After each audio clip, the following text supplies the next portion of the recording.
And the language of lack or scarcity will always invite more lack and scarcity. I know it sounds gibberish and woo-woo and out there, but if you really observe behavior of people who are in abundance, take anybody, I don't even know them. Your uncle could be that, a teacher might be that, whoever it is, whoever's listening, go talk to the person that actually is abundant according to you. Not just has rich and abundant is different. Yes, it is. People can be rich and be horribly unhappy doing it. I don't call them abundant. And deeply they are just in rich. Scarcity. I have an amazing episode for you today with Ajit Nawalkha. He is the former CEO of Mindvalley, and he is the founder of EverCoach, and he's a master coach. He's a dad. He is such a wonderful, funny, wise man. And in today's episode, we unlock some very helpful strategies for having a better relationship with money in your life and making more money. Whether you're an entrepreneur or an employee, this episode is going to be a game changer for you to know how to turn the dial up on your income at any time. Enjoy the episode. Welcome to Plenty. I'm your host, Kate Northrup, and together we are going on a journey to help you have an incredible relationship with money, time, and energy, and to have abundance on every possible level. Every week, we're going to dive in with experts and insights to help you unlock a life of plenty. Let's go fill our cups. Please note that the opinions and perspectives of the guests on the Plenty podcast are not necessarily reflective of the opinions and perspectives of Kate Northrup or anyone who works within the Kate Northrup brand. Welcome to Plenty. Oh, thank you. Thanks Thank you for for inviting me. being here. Thank you for having me. Yeah. So you have been the CEO of a major company. You're a founder. You're like out here doing these huge events. You're just writing books, like doing big things. And I'm curious, because this is not true for everyone. Were you always ambitious? Like, did you always have dreams of big things in your life, or did they just sort of like happen upon you? So I had dreams. I wouldn't say they were big dreams. They were just dreams. I grew up in India in a small house, but with 23 people living in that small space. So it's just not abnormal for India. Yeah. You do have that setup. It's called a joint family in there. Your grandparents, everybody lives with you. And so I grew up in that reality, and I always knew that I had to get out of it. But my plan was, before I am 50, I should, get a house where my parents can live by themselves and I'm with them, because in India we'll live together. And so that was the plan. And if I would have done that, I would have won in life, basically. At that point, that was the dream I started with. But what I realized is, because I was just chasing that dream and whatever things transpired, I was able to achieve that dream when I was 29. So at 29, I bought a house for my family. While I didn't live in India, so I wasn't living with them, but I bought a house that was big enough where I could have lived with my family as well with them. So I achieved that dream, and then my dreams became more in context of what's the impact I want to create and how joyous and what joy is for me at that time. So it looks like all these success pointers, but to me, they're just things that give me joy. Like I'm not doing it for the money. I don't do it for any. I like fame. I like recognition. I love it all. I'm not discounting any of it. I love money too. Thank you for saying that so unapologetically. That felt really nice. Yeah. Felt really nice. Yeah. And I love money too, but it's not. That's not the chase. The chase is what I recognized. I was preparing a talk for my community, and I recognized that, why do I even do this? How can the most simple way I can explain why I do it. Why is it that every morning I can wake up and have the same fire and be excited to do crazy things and simple things and complicated things and keep doing them again and again? And I recognize that, to me, it's about thank yous. I want to be, my inspiration is, I'm walking down the street and somebody stops and says, thank you. Thank you for adding value to my life. Thank you for doing something meaningful to me. I don't need anything from them. I don't need the money. I don't need anything. No big hoo-ha, just simple, thank you. And so I at this point, I'm in the attempt to collect thank yous for my personal self, and in the journey, hopefully add value, which is why I'm getting the thank you, because you're not going to just get thank you for no reason. Just for being, although you might. Some people just have such good energy that simply being. being also gets is, thank you. yeah, Yes, it does. absolutely. Like there are some Yeah. people who just feel really good just to be around. Yeah. And like, it's enough. I would like to believe I am that, You but are. You definitely my are. work In is. the limited amount of time we've spent together, I like you. That's why you're here on the podcast Yeah, today. thank you. I Yeah. don't invite just everyone. Okay, so it's really about joy. It's really about, would you say it's about service? Is that like your way of saying about the thank yous, or is that not how you would describe it? So my two primary core values, I have four core values I live with. My two primary the most important ones are love and service, which means everything that I do must be an expression of love, or I want to operate from a place of love, and that I always want to be in service of humanity, of people around me, and so forth. The other two are health and freedom. So I enjoy taking care of myself and being healthy, and freedom, generally having the freedom to do what I want to do when I want to do it, the way I want to do it. So those are my four core values. Absolutely. I literally said that exact thing the other day. Somebody was asking me about like my desires and values. I was like, I want to do what I want, when I want, how I want, whatever. And I was like, I guess that means freedom. Yeah. I guess freedom is my value. Exactly, yeah. Yeah. So you talked about in your book, Live Big, the story of having reached the pinnacle. You were running Mindvalley. You were the CEO of this company. It had been a dream for you. And you're there. And then you're all of a sudden like, ugh, this isn't it anymore. And so many people get to a place where they're like, they climb the mountain, they're at the summit, and then they're like, shit, now I have a new dream. Or like, how could I let go of what other people would think is so great, whatever. And I'm curious, if you were to be speaking with yourself, I know this is like a long ago history at this point, but like, I'm curious about the story. It stuck out to me. Yeah. If you could go back in time to talk to yourself in that moment, or someone else who's struggling with letting go of something that was a previous dream, or letting go of something that seems so good that so many people would want, what might you want to pass along to them? What words of wisdom might you share with them so that they could have the courage to make that move, to let go of the thing for the next even better thing? So I'll come to the message in a second. Let me tell you how it happened, because it'll draw context to it. So I started working with Mindvalley around 2008. At that time, it was a small enterprise. It wasn't called Mindvalley. The company name was Mindvalley, but it was basically a bunch of different websites where we were promoting other people's products. Nothing wrong. It was doing okay. It wasn't the company that we know now. And so I started as an intern, and in about 6 years, I did pretty much every role a person can do, because in about year 3 or 4, I had set this vision for myself, saying, I want to be the CEO of Mindvalley. And the reason why I wanted to be a CEO of Mindvalley is because I just loved the company. I was like, this is an amazing company, does such meaningful work, it's so heart-centered.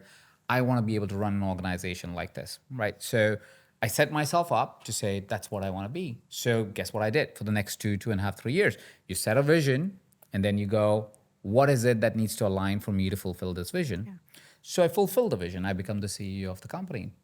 And one day, it was about a year or so that I was already the CEO. One day we were doing New Year's Eve in Kuala Lumpur. And New Year's Eve in Kuala Lumpur, for somebody in America, think New York. Fireworks, people on the street, big party, right? That's kind of how Kuala Lumpur is as well, which is where Mindvalley's head office is. And so I'm walking down with my friends, or people I called friends at the time, and we were walking down the street, and fireworks are happening, and I suddenly lose track of all my friends. They like disappeared somewhere, and I'm by myself. And what I see is a beautiful Asian woman, older Asian woman, silver hair, looking right at me in like almost a ceremonial dress, white ceremonial dress. Now, think New York, if somebody was in a ceremonial dress on New Year's Eve, we'll be like, what the hell are you doing here? This is not the place where you belong, right? Times Square especially, right? So that's kind of the setup. That was kind of the view I have of this person. Like, why are you here? And looking dead straight in my eyes. And I'm going, I don't know what this woman wants from me, but whatever. And I'm trying to still look for my friends, but the woman starts walking towards me, straight up towards me, stands right real close to my face and goes, who are you?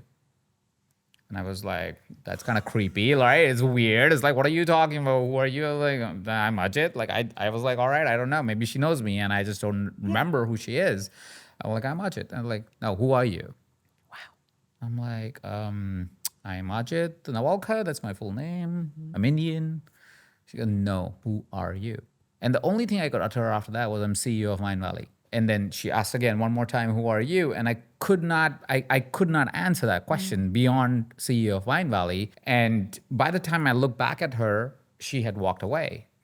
and I couldn't find her again. But that question stuck with me all night for the matter for the next 2 weeks because I couldn't answer the question who I was. And that really challenged me to ask a much broader question of life, is to say, if you are only defined by the work that you do, did you really live? Did you really do what you wanted to do with life, or you just became really great at that one job or that one career? And so that really took me down that rabbit hole of really answering the question, which is where after a few weeks, I kind of put in my papers, and Vision's really kind. So he was like, it's okay, just give me a few months to catch up to everything now because I have to retake the position over. And so I did the work for another 6 months or so. And then I went on a quest to find myself. So if I was to talk to somebody at that point, or anybody that is right now at that stage of their life, is I would say, ask yourself the question, are you doing the things that you really want to do? Are you thinking the thoughts that you really need to think? Are you being in an emotional state that you want to be in on a daily basis? If the answer is no, or the answer is mostly no, then there's some things that gotta give. There's some things that gotta change. There's something that needs to be sacrificed. And by that, I don't mean sacrifice in life, but sacrifice a part of you that needs to be sacrificed for you to find the person that would really be happy and joyous with their life. Now, I'm not saying all moments are gonna be happy and all moments are gonna be joyous, but I'm saying mostly you are in a net positive state. Yeah. That you can operate from a place of love every day, or whatever's the highest value that you hold. Everybody's got different, but I think love is a good one to chase. So if you can operate from love every day, good, do it. But if not, and if you're always like shameful or regretful or angry or pissed or mad at things, maybe something's got to change. If you were to answer that question today, who are you? Yeah. What would you say today? I am a being. It changes very often, which I love, which is exactly what I want, or which was my discovery, is I don't want to be a constant. So if you ask me today and you ask me in 6 months from now, it'll probably be different. But in this moment, I'm a father of 2 beautiful kids that I absolutely love and adore. I'm a husband of a wife that I absolutely love more than I think anything and anyone I've ever loved. I'm a good son, or decent son, hopefully, to my parents, a good friend to my friends. I'm somebody who operates from a place of love and service and wants to always do the best I can with what I have. So that would be who I am right now. So beautiful. Yeah. I know that you have lived and continue to live a very international life. And it's something that I admire. I'm inspired by it. You know, you host events in Estonia, and then you lived in Malaysia, and obviously you're from India, you live in Texas. You're just like all over the world, right? Going different places, Dubai and da, da, da.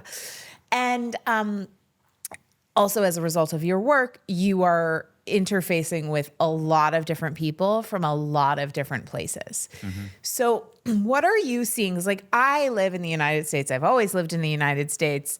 Most of our customers are US based, but you know, shout out to all of our people around the world. We love you too. But I'm just saying percentage wise. I get it. And so I'm curious, like what are some things that you're noticing kind of as a cross section of humanity, knowing that you're around a much more international crowd? Because one of the problems with Americans is that we think that we are the center of the universe.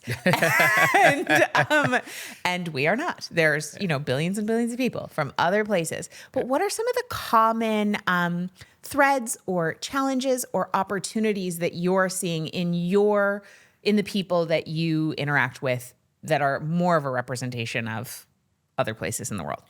So I would think most people operate from a place they are the center of their universe. Maybe America I guess as a that's country kind of like part of being human. I don't know. America maybe represents that as a country because you've really owned it as individuals, I guess. We so really you're like loud and proud. Like we are the center of the universe. And then Texas even more, right? Texas even amps it up even more. It's like, no, America, it's Texas that is the center of this universe.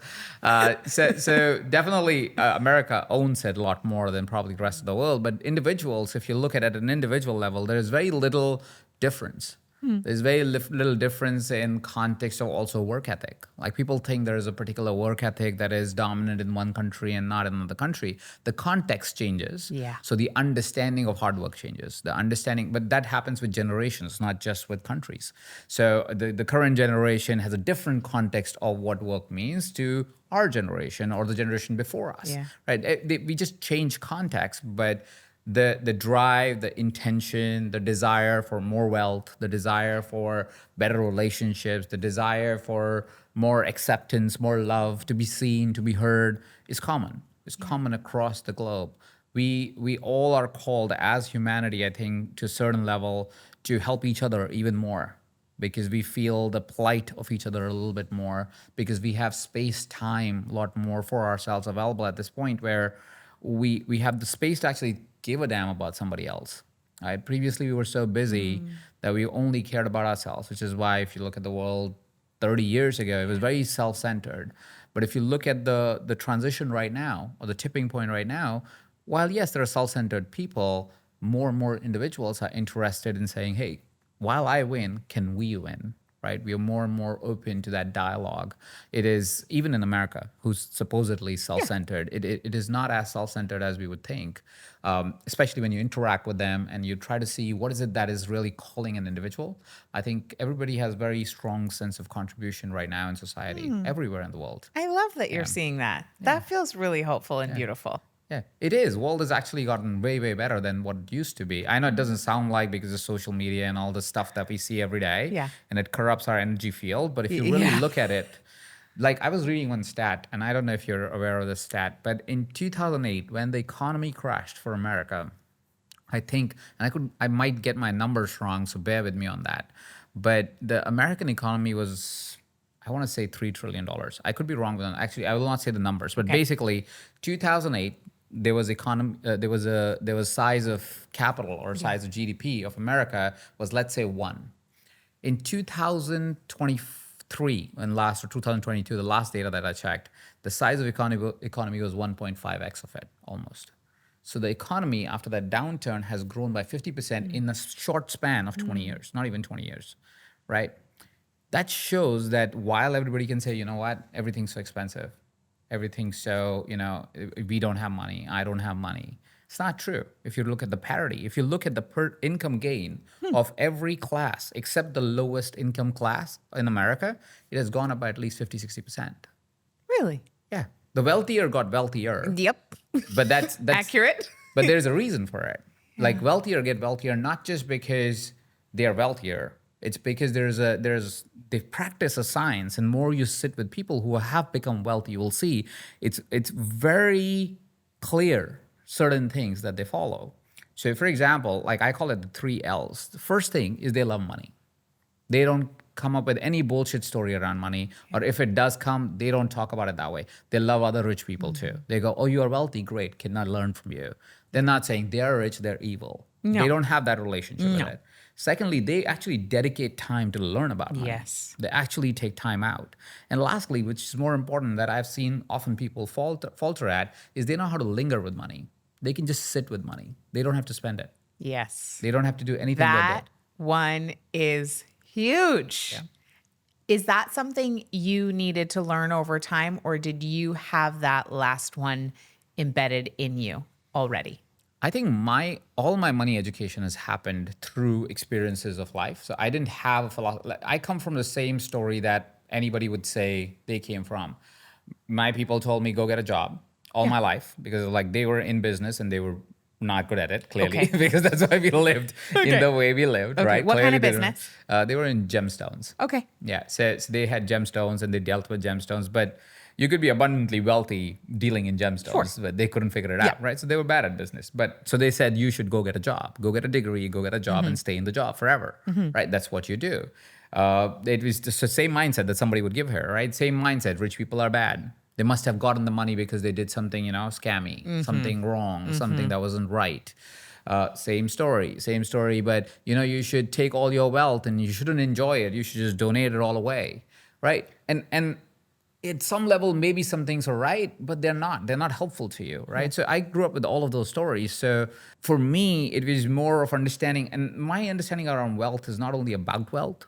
My understanding about wealth was about who I am as a person. And I think as you expand your field of consciousness, let's just call it that, you become comfortable with money as well.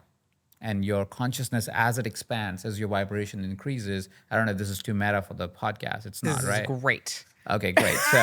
So if we were to think about, we can talk about aliens. We can go anywhere you want. No, but Okay. energy is wonderful. let's do aliens maybe in the next one. Okay. We'll do consciousness for now.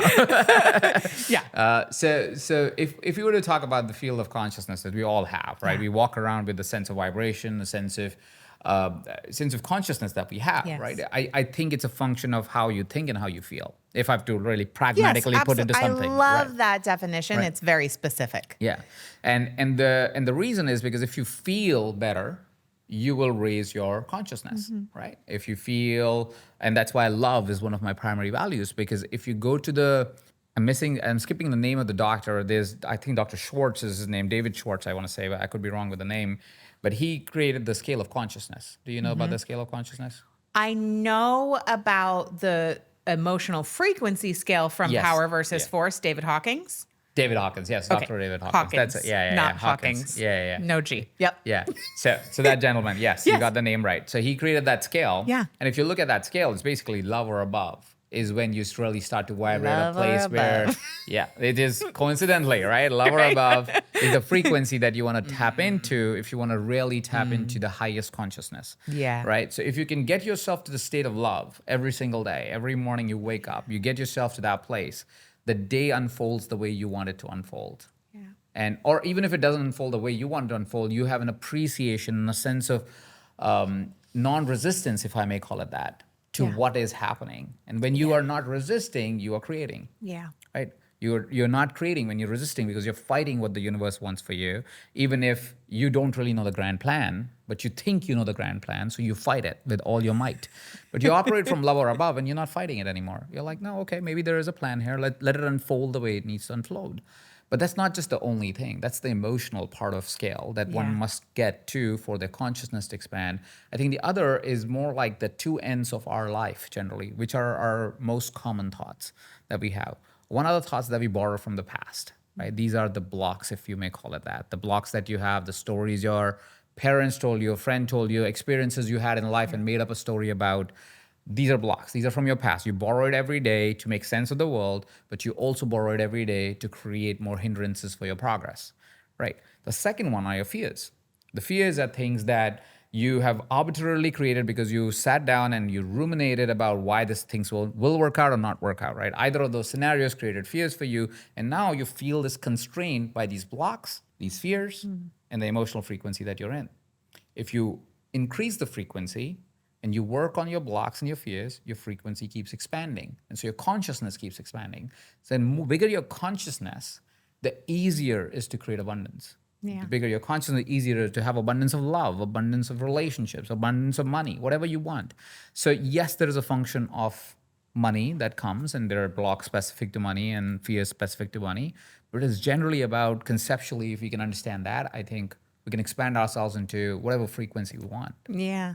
What are some of your favorite practices or some of the things that you incorporate in the morning to bring yourself to that frequency of love?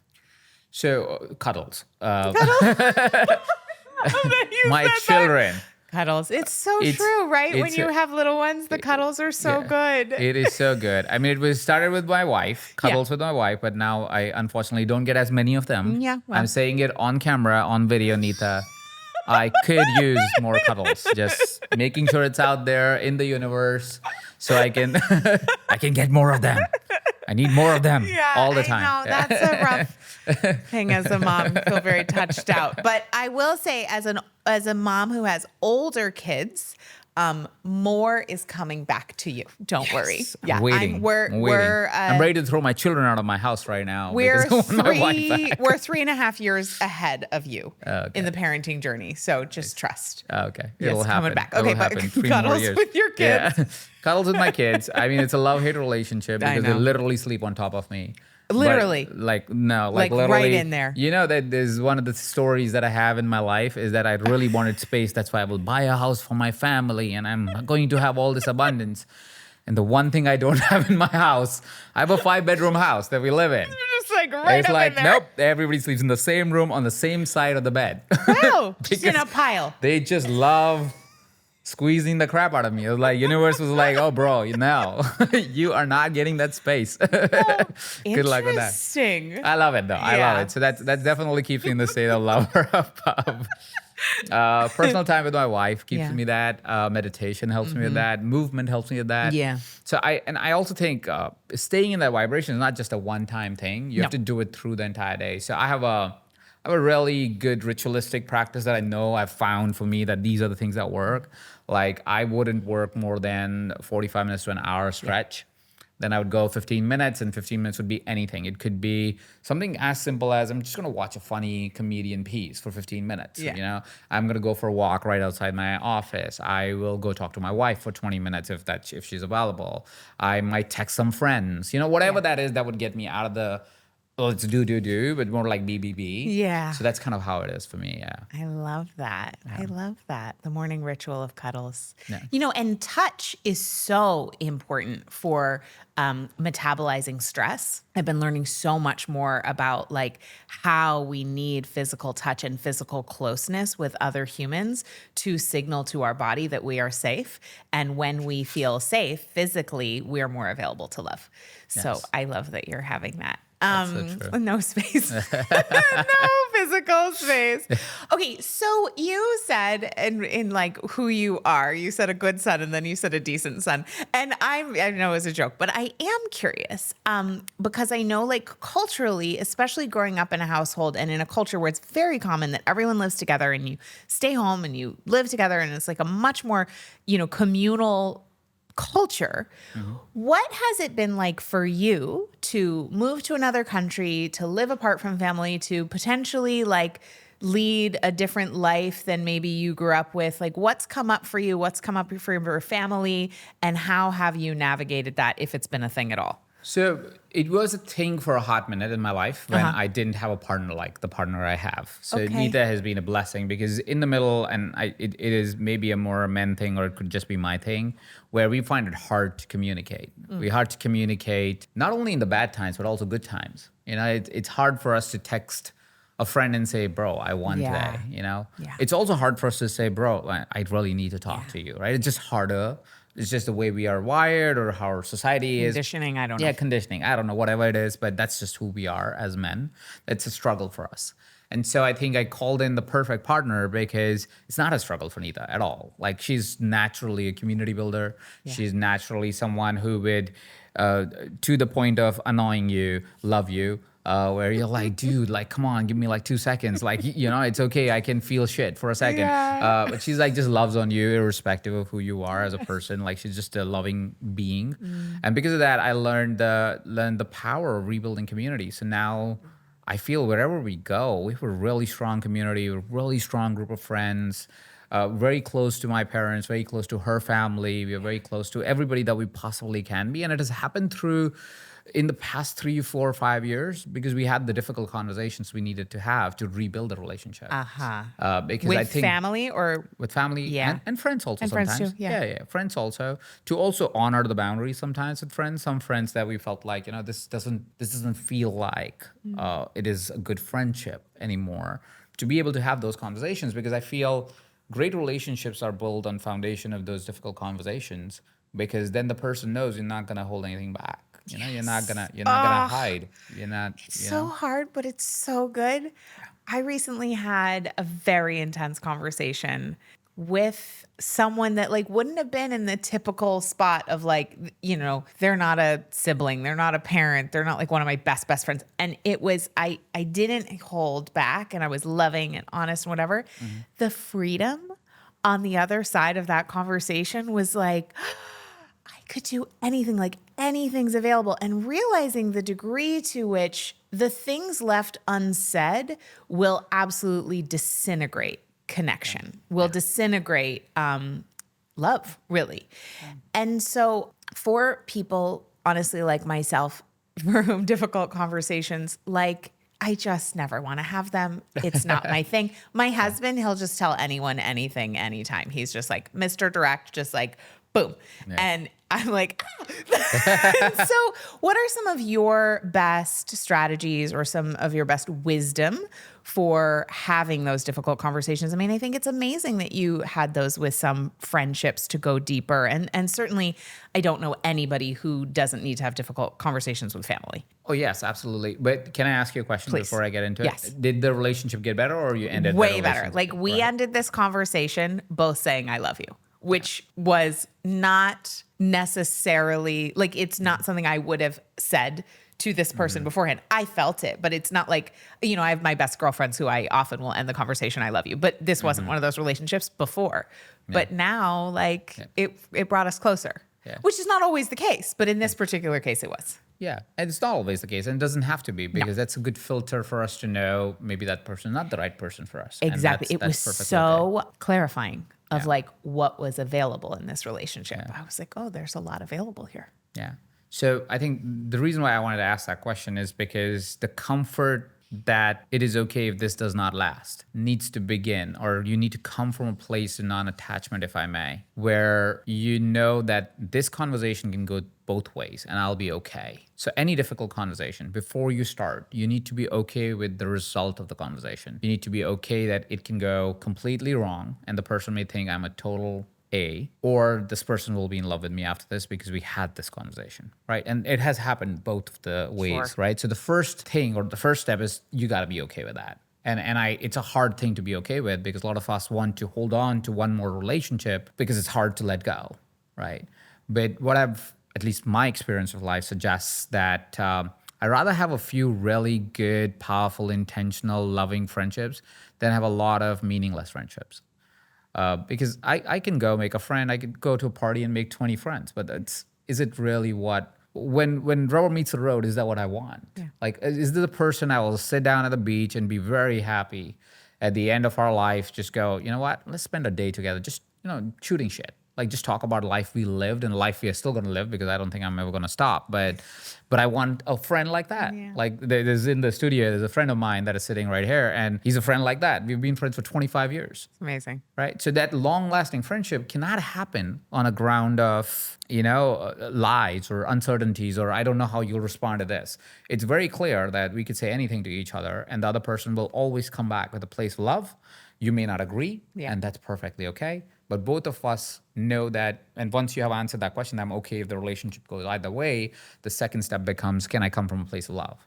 And if I can come from a place of love, if it is the right person, they will always meet me in a good, positive way. Yeah.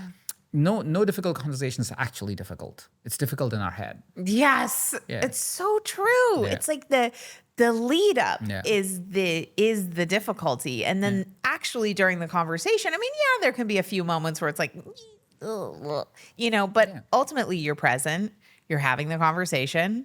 And then in my experience, like it doesn't always go the way I would have liked. It doesn't always go quote unquote well, but there's always progress. Yeah. Even if it's just in myself from having told the truth. Yeah. Yeah. And what you said is like when you are willing to have those conversations, people know they can trust you.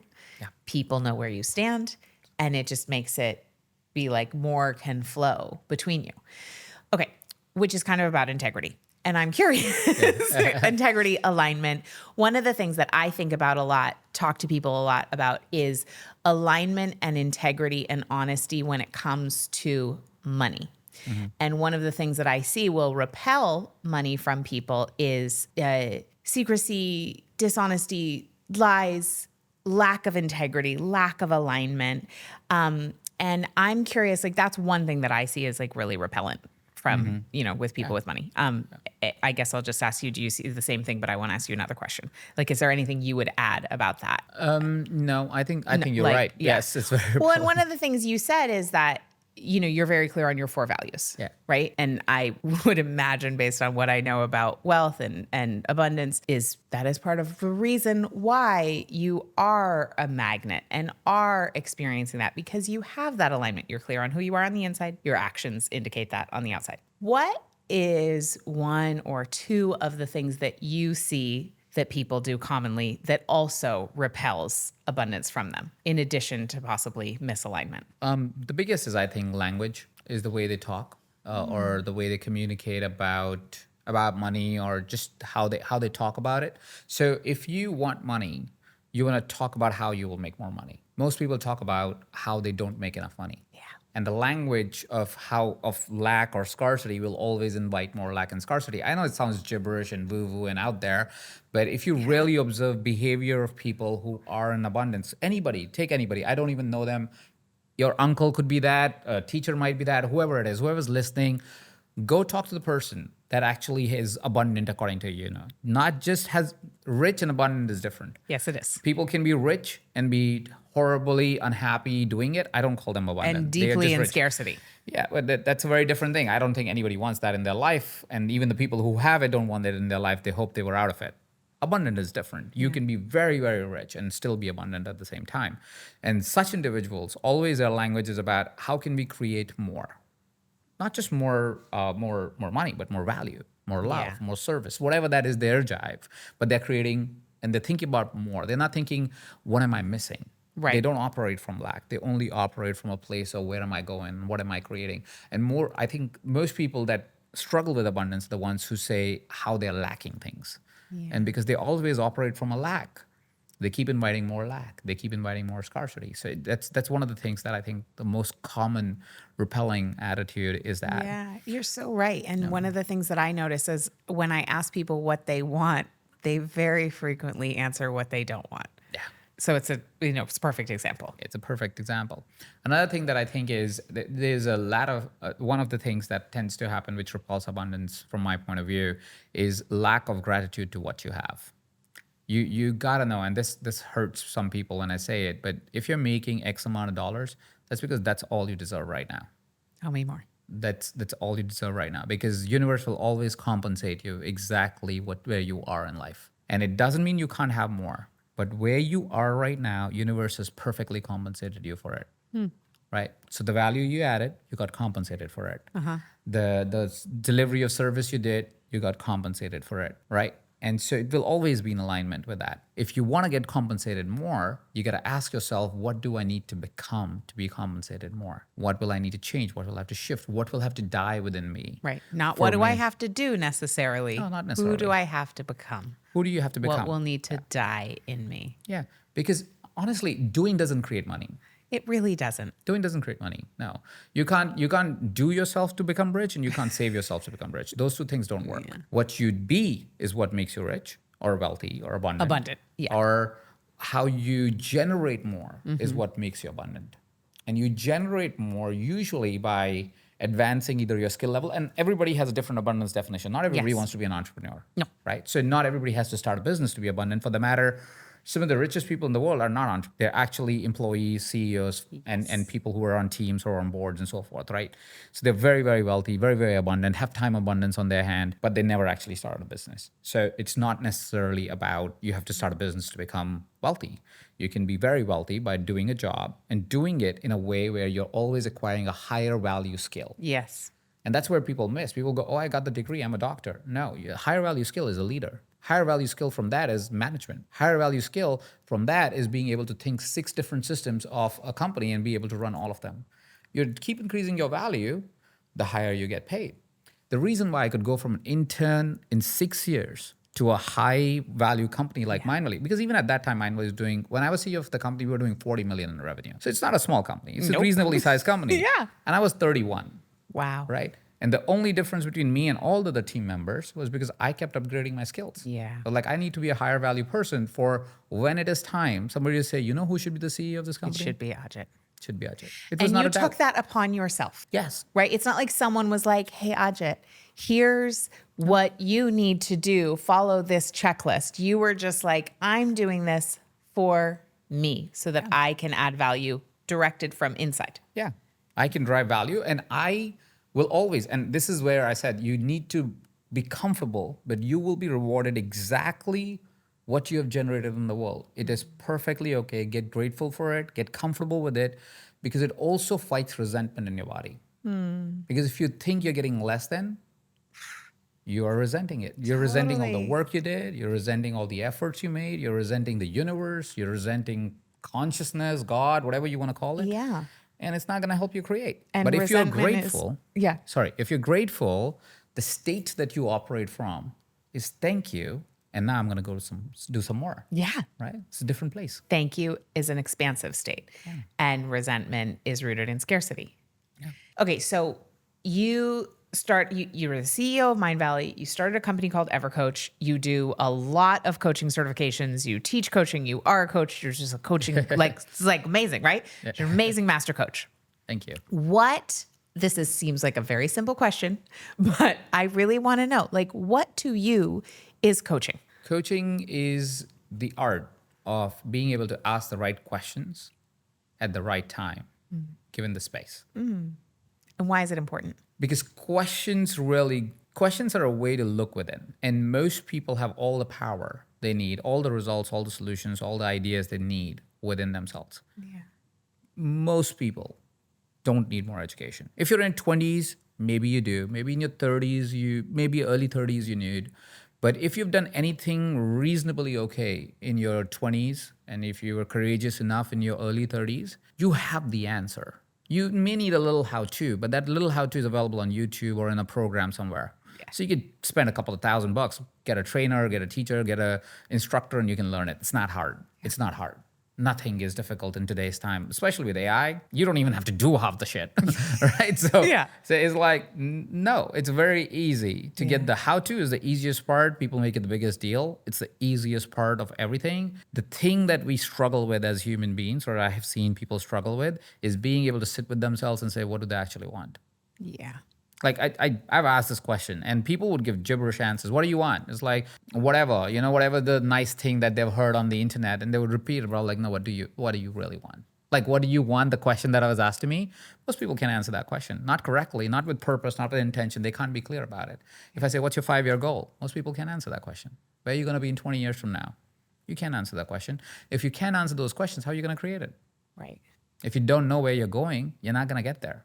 I'm curious, going back to joy and love and gratitude for what we have, while simultaneously, obviously, being an optimizer, being someone who's always thinking ahead, always seeing bigger possibilities.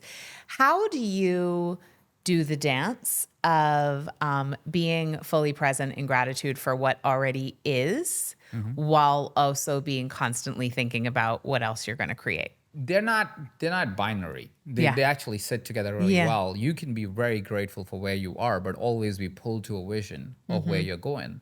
And that's why I like to suspend numbers. Like, I don't chase numbers. Like, I'm not going, oh, how can I make next 20 million or 50 million or 100 million? What's my $100 million venture or whatever? Yeah. I don't. I'm chasing the joy of how my life is going to be. So there is a tool that I often ask people to do. It's called the perfect day. Yes. Do you know perfect day? Please tell me your version of it. Yeah. Yes. So the perfect day is basically you write out exactly how your day will need to unfold for you to feel at absolute bliss. And most people, for the first time they write it, they say beach on the vacation on the beach and so forth.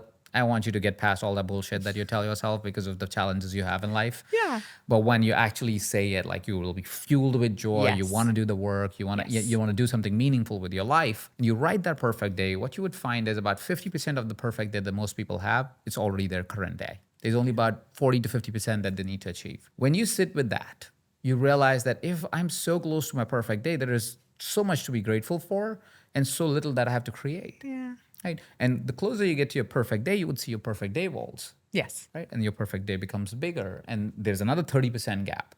But this 50, 60, 70% that you've already acquired in your life or you live in your life, you're grateful for it. It's already here. And you're pulled by the 30%, and that's perfectly okay.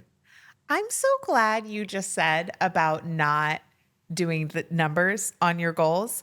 I am so averse to putting numbers on my goals and I don't know. I don't like it. I don't like it. It doesn't make me feel good. I don't find it inspiring. It feels arbitrary. Like, I'm just like, ah. And so thank you for that. That was like a really good nugget for me. But I am curious, as someone who like runs large companies, you got to have KPIs. You got to have like company-wide goals. No? Do Yeah, you yeah, set yeah. them No, within the absolutely. company? Like, how do you navigate that? They always said within the company, and the way I like to do them, so it depends on company to company, people to people, Sure, right? right. So I like to do them what I call an MTO goal. I think Raymond Aaron first came up with that term. Okay. I could be wrong about the person I'm giving credit to, but MTO is minimum target outrageous. So you set a goal that is minimum is something that, you absolutely can get it. Like it's a Yeah. 5-10% increase year on year. You're just You're doing like, this. I can just do the work that we are doing and we'll get that much. Okay. Right? Target is where like, okay, this is what we are actually going for. Yeah. Right. This is what we are like, we're going to put some effort into it. We're going to go Yeah. do it. And outrageous is something that like, it's a little bit crazy. The likelihood of achieving it is maybe 80%. Like there's like not 80. Yeah. Like if 100 was the likelihood of 100%, it's about 80% chance Yeah. that we'll ever do this because Yeah. it's hard. It's Yeah. difficult. Something has to really line up for it. And when you have those goals, what happens is it creates a sense of calm in the current moment because Yeah. like I can get to minimum and I get to celebrate Yeah. that as well. Right. The second is, okay, I'm really chasing for it. So that's the thing that team is being held accountable for most of the time. And then outrageous is something that if you get to, great, amazing. Because that's like sending universe a message, that will be nice. Yeah. And I like, if you can make that happen, that would be like cool. Yeah. Right. But I'm not chasing insane goals. Right. It's not. What I want is insane outcomes on a day-to-day basis. So I learned a lesson early on. So I'll tell you a little story on why this is important to me. Is when I first joined Mindvalley, it was interesting. I joined as an intern in December 2008. And I joined right maybe 2 weeks before Christmas, something like that. So basically 80% of the company was holiday. It was on holiday. There were only like 10, 15 people in the company and 8 out of 10 were on holiday. There were 2 people left. Right. So I was like, all right, I came in. I don't really know what I have to do. They gave me a bunch of things to study. I was like, I'll study them and that's it, right? So the season passes. January, people are starting to come back in the office and I've been told that my manager got fired. Oh. All right. Or downgraded or whatever. But now basically I'm the business manager of this unit. All right. I was like, okay, I'll take it. I'm an intern. I just joined. I mean, I don't get a raise for it, but I get the title of business. I'll take it, Yeah. I mean, who cares? It's like a yay celebration. So I say, okay, I'm a business manager. So they go, all right, as a business manager, you got to make a report and make a presentation on the numbers that I've rolled out for last month. And I make a presentation. I make the presentation in front of the team of like 10 people. And Vishen, who's the founder of Mindvalley, goes, yeah, but do you realize that you're about $100,000 short in your monthly revenue? I was like, I didn't know what I was supposed to make. So you're probably right that I am $100,000 short in my revenue. So like, well, you got to make up for it next month. I was like, okay. Now, think about the mindset of a person that has no sense of like, internet marketing is new to me. Yeah. I'm a 24-year-old kid at that point or 25-year-old kid at that point. So to me, like he says 100,000, I thought maybe it should be easy. That's why That's amazing. Yeah, it must be like he's saying it as such a like, no nonchalant big way. It's like no deal. big deal. Go make 100,000 Right, more like- next month, and you've covered the balance. Like okay, cool, sure, I will do it. I was also cocky at that time, of course. 25-year-old, you're throwing me. I'm a business manager. I'm gonna crush it, right? Yeah. So like, all right, I'll make an additional 100,000. What's the big deal? So I go and I'm looking at the numbers. I thought it would be almost automatic because that's how you are when you're new at anything. It's like it just happened. I'm like, damn, and it's like 2 weeks left in February or something, and I'm like, damn, I'm not making that 100,000 more. And there was a colleague of mine at the time who was just observing me because he was like, I'm going to give this kid his time to come and ask for help. And so after a point, I'm like really saddened. Every day I'm working a little extra because I'm trying to say maybe I'll figure this out. And I was so temporary in Mindvalley that I didn't even have a room. I had a couch that I was sleeping on. And this colleague of mine had a room in the same house. So he one day was walking with me and he says, Ajit, did you figure out how to make that extra additional 100,000? I was like, no, man, I feel like I'm going to get fired in like a week because I don't know how to do it. He's like, here. And he gives me the stack of DVDs to study. He's like, go study this. Okay. And I think your idea might be in there. All right. And so I go in, I spend the nights, I'm studying this material. I find this one campaign that was really easy to implement. I was like, this is a 7-day campaign. I was like, I'm going to implement this campaign. I write the campaign. I send out the campaign. And lo and behold, we make $120,000 in 7 days, right? So I'm making my report. I'm presenting. We've got $120,000. And what was told to me at that time, which is what Vishen said, is like, Ajit, I want to tell you something. In the history of the company, nobody has ever ran a campaign that made $100,000 over a weekend. Wow. And that taught me the lesson that always expect more from Yeah. people. Don't set that expectation where you feel defeated when they don't meet it. Right. But set an expectation more from people so they can raise their standard. So when I am working with someone, I want them to pursue a bigger dream, bigger goal, especially if they think they can't do it. But what I've also learned is because of that, most of my team members, like my average time a team member stays with me and me or my company is about 7 years. Wow. Which is very high for 2024. Yes. It's very, very high. Team members don't And I stick around think for that long. Also in our industry. In our industry, maybe it's like even months. higher. Yeah, it's months. That's remarkable. Yeah, so 5, 7 years, like 7 years is I think is an average right now. Wow. If you work with me, you will work with me directly or indirectly for about 7 years, right? And that is because of that. Yeah. I don't make them feel defeated if they don't hit it. No. But because I expect more from them, they have more chance to surprise themselves. Yeah. And so they feel like, damn, working with this guy, Right. I keep expanding. Yeah. I keep expanding because he has more faith in me than I have faith in me. Yes. Right? And we can all use a little faith sometimes. We all need other people to believe in us, no Yeah. matter who we are. And like, I feel like that you're inviting greatness that already lives in people, very similar to how you described coaching. Yeah. Right. It's like, it's in there and you are doing something outside to just beckon it. Yeah. It's so beautiful. What a great story. Yeah, so that's kind of how I do goals. Yeah, to relate oh, back yes. to Okay, got it. to, Yeah. to business. I didn't is even know what I was so lost in that story. I didn't know where we were going. So day to day, week to week, month to month, they have something that I know is going to push them a little bit, Yeah. but will keep them interested in what they do. Sure. Right. So those goals are a little push, a little extra than what I need them to actually deliver to. But there is kind of a sense of peace and comfort with the overall company ambition or company goal. We still want to grow, Yeah. but we're not gonna feel defeated if we didn't get 30% growth year on year. Yeah. Here's one more thing, and tell me, Kate, if this is true for you or for your students, because you have a huge community of students as well who appreciate and who has benefited from your wonderful books and programs. I've benefited from your book for sure. Money, a Love Story. That's the one that I've read, and I really, really appreciate it. Well, one thing that I've noticed is that in appreciating you, I've lost my train of thought.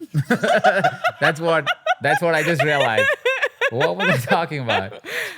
Something about, have you noticed this within your students? It was something about beckoning what's inside people. And then one thing you've noticed. Yes. Great. Sorry. Yep. So have you noticed this in your students? Is that most of the time people set their year-long goal, something that actually they would want their life to be like. Their dream life is what they set themselves up to achieve in 1 year. Yeah. Right? Yeah. It's a classic thing that we do. We feel Right. like because Amazon Prime has trained us to get everything today in 24 hours or less, we go, you know what I would love in life? And we have this long list and we say 12 months. That's what I'm going to give myself, 12 months. I was like, but this is your dream life. Why does it have to happen in 12 months? Right. Why not give yourself some grace so you can actually enjoy the process of having your dream life? Totally. Okay. I just yes. Because from what I know about the power of relaxation and like feeling safe, giving ourselves an extended timeline and being like, okay, so you want to be a millionaire. Like, do you feel like you can do that in your lifetime? Absolutely. So why does it matter? Like, if that's a guaranteed, like you can do that, why does it matter if it's this year? Like, take the pressure off, because actually, in my experience, the less pressure we have, the more space we have for creativity, now, I mean, in your story, there was actually like a little bit of a pressure, but you were 24. It's not like you were going to like lose your house, not be able to feed your family, Oh. I mean, I don't know what your situation was, but it didn't seem like you were sleeping on a couch. It's like, Yeah. all right. Yeah. Everything was a win. Wait, exactly. Like, let's set ourselves up for more spaciousness because we show up more powerfully that way, I find. Yeah. And So like, true. why put that kind of pressure?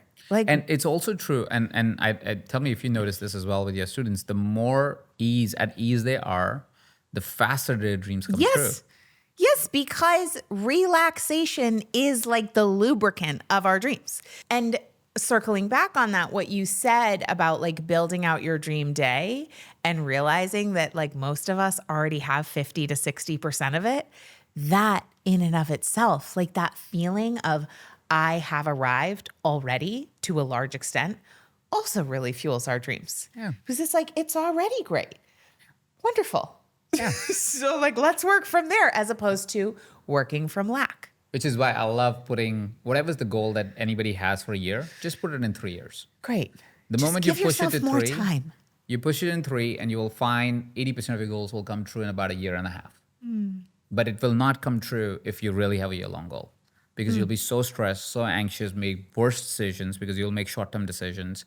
You'll act out of integrity. You'll do stuff that you won't, just energetically you'll be off. Yes. And so you either give up on your goal or you get to it but never really feel the appreciation to it. Versus you put it out to 3 years, you find that because you have that ease and flow and you're making better decision because you're saying, you know what, it's anyways great anyways, I'm going to celebrate it anyways. Yeah. You can get to it in 18 months. Right. You're actually much easier to realize in 18 months than it was ever to realize in 12 months because there's ease. And you're not even wanting to realize in 18 months. Right. I've seen most of my goals that I write, because I only write 3-5 year, not goals, but like things I would like to have or experiences more so that I like to have. They often, I send out to the universe, say 5 years. Often they happen in 2, often they happen in 3. Yeah. It's like, it's always that case. Right. So there's that, because I have that ease. I'm in no rush. And unattachment. I have no attachment. Right. And be in trust. So then and that thing you said, I think is really key. Like if we put pressure, then sometimes we end up betraying ourselves in the process. And when we have squeezy energy around things in the process, it will feel squeezy in the actual like achievement as well. Like how we do it is what we get. This has been so great. I learned a lot today. Thank you so much for coming here. Thank you. I really appreciate it. We went a lot of places. I really love what you have to say about your values, about lingering with money, and this piece on goals. I personally found deeply relaxing. So thank you for being here. Thank you for me. who you are. If people want to connect and learn more about you, your work, how can they find you? Well, the best places is, first of all, I'm giving one of my books free. I'm just giving away Live Big, the one that Amazing. you're talking about.